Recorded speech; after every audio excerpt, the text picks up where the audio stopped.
Dalawa ang patay at 34 ang sugatan sa pagsabog ng bomba kaninang hapon sa tapat ng isang mall sa Cotabato City. Ayon sa pulisya, itinanim ang bomba malapit sa mga nagtitinda ng torotot at pyrotechnics. Sa CCTV video na ipinadala sa ABS-CBN, biglang nagtakbuhan ang mga tao na nasa sidewalk na sinundan ng pag-usok sa lugar. Kinilala ang mga nasawi na sina Mariam Ulama Kali at si Jonathan Torianao, driver ng commissioner ng Bangsamoro Transition Commission na si Melanio Ulama. Hinihintay umano ni Toriano ang pamilyang Ulama na kumakain sa loob ng mall nang sumabog ang bomba.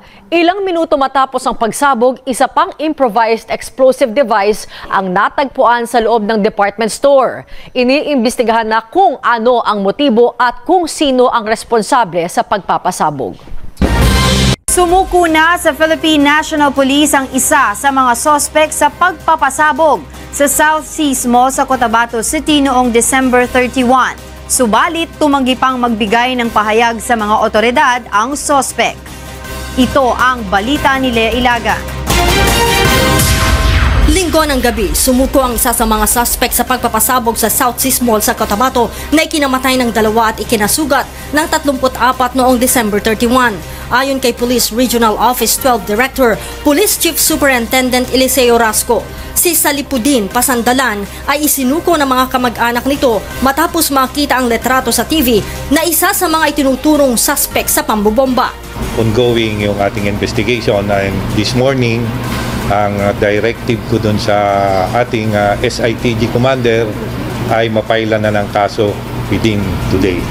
Sinabi pa ni Rasco na ayaw pang magsalita ni Pasandalan at lagi nitong kasama ang kanyang 2 abogado. Wala pa tayong nakikitang grupo kasi malalaman natin yung who is behind, yung personalities, and what group is behind kapag meron na tayong nakuhang tao at meron na siyang binanggit na personalities and group.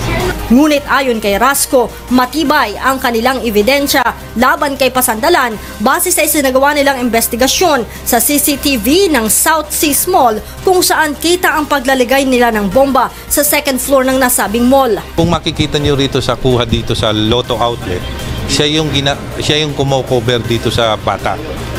Siya yung magkatabi, siya yung kumo-cover habang nilalagay nung nakabakpak yung second IED dito sa shelf ng Lotto card. Kabilang sa mga anggulong kanilang tinitingnan ay ang paghihiganti ng Bangsamoro Islamic Freedom Fighter o BIFF matapos masawi ang nakababatang kapatid ni Pasandalan sa isang military operation noong December 27. Gayon din ang intense political rivalry, partisipasyon ng Dawla Islamiyah Group sa pambobomba at extortion sa South Seas Mall. 8 suspect ang nakikita ng PNP na responsable sa pagpapasabog. Lea Ilagan, UNTV, News and Rescue, Campo Crame.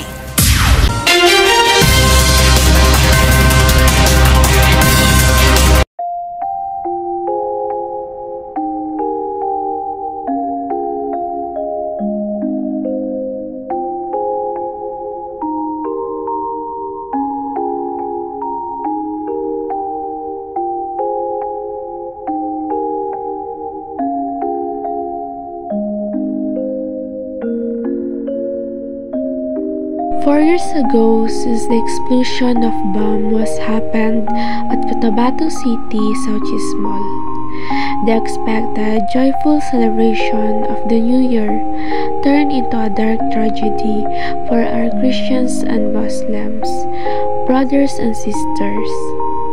On December 31, 2018, takot, trauma at pangamba ang dinulot nito para sa karamihan at pagluluksa para sa pamilya ng namatayan. Ngunit gayunpaman, despite these challenges, life hardship were not enough to deter them from moving forward in life.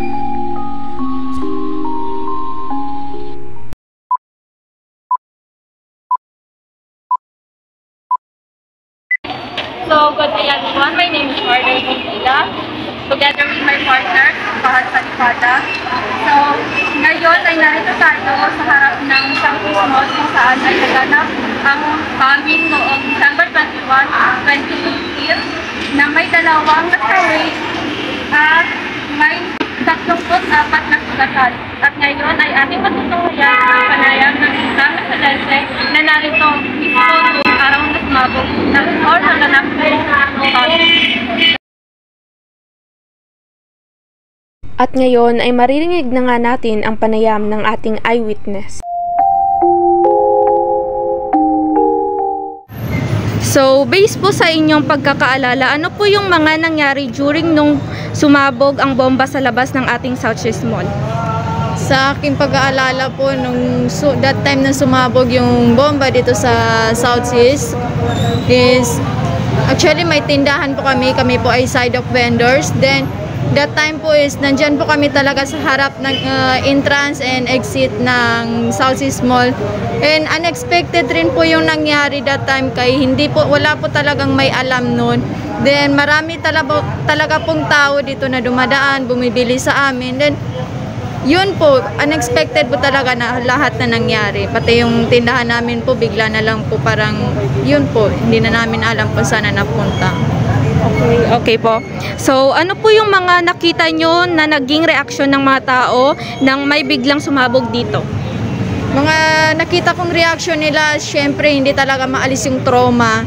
Dahil yun nga imbes na happy yung mangyari sa December is parang trauma yung napalit sa pagiging nila as long as sa mga kapatid nating Christian. Okay po, sige. Maraming salamat. One is the key lesson learned to these incidents is we need to be vigilant and aware to our surroundings area. Being vigilant and aware means being attentive and observant of one's surroundings. Paying attention to any unusual or suspicious activities, objects, or behaviors can help us to protect ourselves and others in this kind of incident.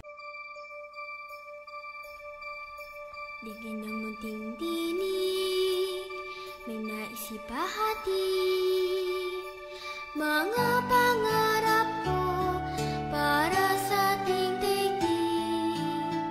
Kahit simpleng awit mula sa murang isip, nilalaman ito'y puno ng pag-ibig, ng kulay at sigla ng buhay.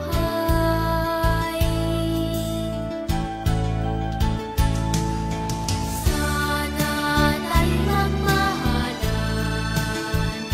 mahirap man o mayaman. Kahit magkaibang bayan, pag-aaway ay iwasan. Ikaw, ako, kapwa-tao, isang ating mundo.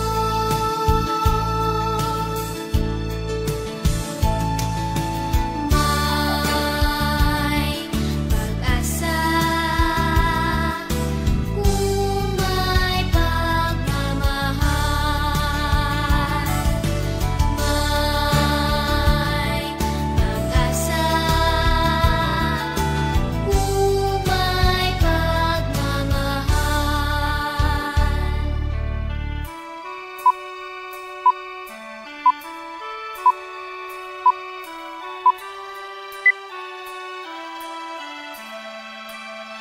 Tingin ng